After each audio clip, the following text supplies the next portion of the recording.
Direct మనం Q&Aలోకి వెళ్ళిపోదాం. ఇంకా ఆలస్యం చేయకుండా ఓకే, మైక్స్ ఇంకా ఇచ్చేసేయండి. ఆల్రెడీ మనం స్పీచెస్ ప్రీ రిలీజ్లో విన్నాం కదా. ప్రీ రిలీజ్ ప్రెస్ మీట్లో డైరెక్ట్ ఆన్సర్లు విందాం అంటున్నారు. మీరు ప్రశ్నలు అడగచ్చు. చైతన్య గారు, మ్యాన్ ఆఫ్ ది మూమెంట్ మీరే కాబట్టి మీతోనే స్టార్ట్ చేయాలి. ఫ్యూ అవర్స్లో యూఎస్లో షోస్ పడిపోతున్నాయి, తర్వాత ఇండియాలో కూడా షోస్ పడిపోతాయి. Easily most ambitious film in your career. చాలా కష్టపడినట్టు కూడా ఉన్నారు.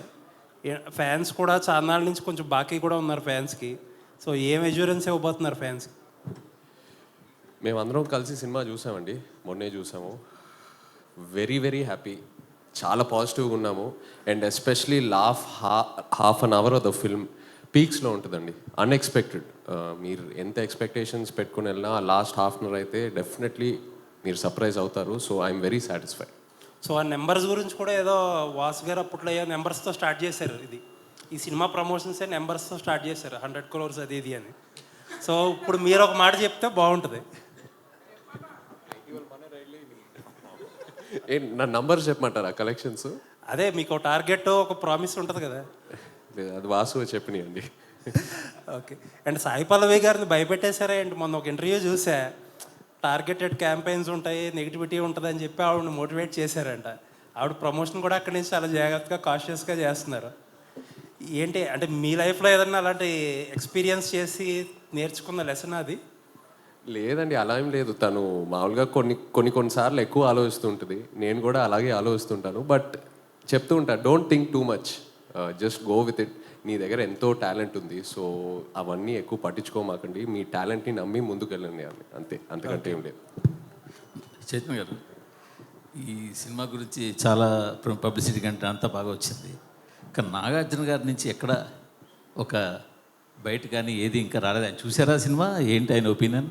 నాన్నగారు సినిమా చూశారు, ఆల్రెడీ డిస్కషన్ జరిగింది. సక్సెస్ మీట్కి నాన్న డేట్స్ కనుక్కుంటున్నాను. సో సక్సెస్ మీట్ ఎప్పుడైతే ప్లాన్ చేస్తున్నామో నాన్ని తీసుకెళ్దామని. అరవింద్ గారు అంటే వెల్ ప్లాన్డ్. ఒక మాట మాట్లాడినా దాని వెనకాల ఎంతో చాలా ఆచితూచి మాట్లాడతారు. ఒక పని చేసిన ఏ విషయంలోనైనా సరే మీరు అసలు ఎక్కడ ఒక తడబాటు అన్నది ఉండదు. అలాంటిది ఇటీవల ఈ సినిమాకి చాలా ఎక్కువగా ఉత్సాహంతో ప్రచారం చేసినట్టు కనిపిస్తుంది. ఏంటి ఆ డిఫరెన్స్? ఎందువల్ల ఏంటి? సరే, మా వాడు అంటున్నాడు 60 నుంచి నేను కిందకి వెళ్తున్నానంట. ఓకే, అయితే నేను రావాలి కిందకి.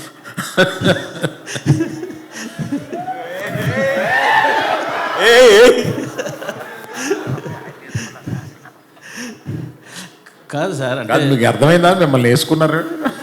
అది నాకు కాదు సార్, మాకు ప్రతి ప్రెస్ మీట్లో మామూలే అది మాకు కావాలి, మీకు కొత్తగానే కాదు సార్. మొన్న సరే డ్యాన్స్ చేయడము, సినిమాకి ఎక్కువ చెప్పడం అంతా బాగుంది.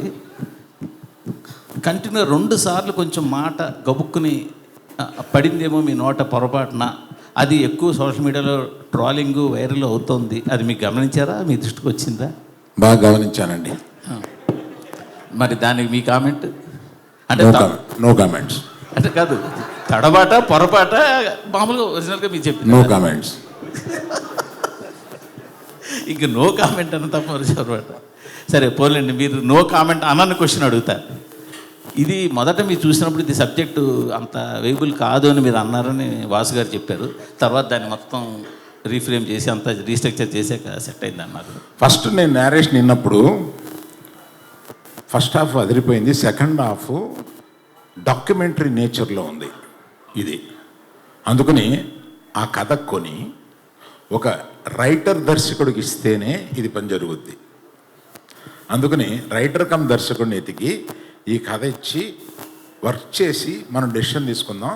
ఇప్పుడు ఆయన అడిగిన డబ్బులు ఇచ్చేసి ఆ కథ తీసుకోండి. ఇది కాకుండా ఏ జైలుకి 22 మంది వెళ్ళారో వాళ్ళందరి దగ్గరికి వెళ్ళి చేరి అది మేము సినిమాగా తీసుకోవడానికి రైట్స్ తీసుకోండి. ఇతను కథ రాసేస్తే ఈ కథ కొనుక్కుంటే మనకి పని అవ్వదు.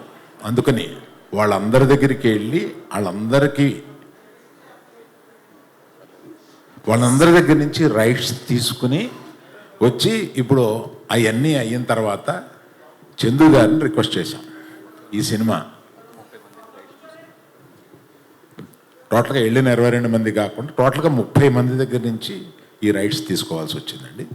తీసుకున్నాం ఫర్ అవర్ సేఫ్టీ. అది చందు గారు దాన్ని ఏదో నేను తీసుకుని 2 నెలలు చందు గారి దగ్గర ఒక గొప్పతనం ఉంది. ఆయన ఏమీ అర్జెంట్ తొందరపడ్డు మనం ఇంకో సినిమా మీద ఇంకో సినిమా చేసేసి ఇంకొక ఇన్ని కోట్లు తీసుకుని బ్యాంకులో అసలు ఆ మైండ్ లేదు ఆయనకి. సినిమా ఆ జర్నీని, ఆ సినిమాని రాయడాన్ని, ఆ సినిమాని తీయడాన్ని, ఆ జర్నీని ఎంజాయ్ చేసే మనుషులు, ఆ జర్నీని ఎంజాయ్ చేసే మనుషులతోటి ప్రయాణం చేయాలని ఉంటుంది మాకు. యాక్చువల్గా యాక్చువల్గా చేసుకున్నామో చేసేసామో వెళ్ళిపోయి అట్లా ఉండదు ఆయనతోటి. అందుకని ఆయన తీసుకుని ఒక 9 నెలల్లో దాని మీద కష్టపడి అప్పుడు దాన్ని ఒక మంచి కథారూపంగా తెలిసారు. బేసిక్ కథ ఎందుకు కొన్నాము అంటే ఇట్స్ ఎ హ్యాపెండ్ ఇన్సిడెంట్. దాన్ని తీసుకుని దాన్ని రూపకల్పన చేస్తే బాగుంటుంది అని అనిపించి తీసుకున్నామండి. మీరు అడిగిన ప్రశ్న ఏంటో మర్చిపోయి నేను ఇది చెప్తున్నాను. మీరు అడిగిన ప్రశ్న చెప్పారు, మీరు కరెక్ట్గానే చెప్పారు. చందు గారు ఓకే, మీరు అందరి ఇన్పుట్స్ తీసుకెళ్ళాము అక్కడ అని అన్నారు. లేటెస్ట్గా నిన్న నాకు వైజాగ్ నుంచి అక్కడ fishing harbour union leader phone చేశాడు నాకు. ఏమండి వాళ్ళందరితో మాట్లాడారు. యాక్చువల్గా ఈ వాళ్ళ ఫైట్ వెనకాల ఉన్నది మేము వాళ్ళని తీసుకుని వెళ్ళి గుజరాత్ వెళ్ళి అక్కడ ఢిల్లీ వెళ్ళి పోరాటం చేసి మోపిదేవి వెంకటరమణ గారిని కలిసి జగన్ గారిని కలిసి ఫైట్ చేసి తీసుకొచ్చిన తర్వాత వాళ్ళకి 5-5 లక్షల చొప్పున గవర్నమెంట్ నుంచి సాయం అందేలా చేసాము. ఇన్ని చేసిన మమ్మల్ని మాత్రం యూనిట్ అసలు వాళ్ళు చెప్పలేదు. ఆ ఇద్దరు పేరు ఎవరైతే హస్బెండ్ వైఫ్ ఉన్నారో వాళ్ళు చెప్పలేదు. మమ్మల్ని యూనిట్ కూడా గుర్తించలేదు అని చెప్పి అన్నారు. అది రీసెంట్గా నా దృష్టికి వచ్చిందండి. అవునండి, నాకు అంతకుముందు నా దృష్టికి రాలే, రీసెంట్గా దృష్టికి వచ్చింది. ఈ రిలీజ్ తర్వాత వాళ్ళని వెళ్ళి కలవడం కానీ అక్కడ ఒక చిన్న ఫంక్షన్ పెట్టుకోవడం కానీ ఏదో చేద్దామని మట్టుకు అనుకుంటున్నామండి. అది రీసెంట్గా మా దృష్టికి వచ్చింది. That will be addressed. Aravind గారు సార్, గీతా ఆర్ట్స్లో మోస్ట్ కాస్ట్లీయెస్ట్ ఫిలిం ఇది. చాలా ప్యాషనెట్గా తీశారు మీరు.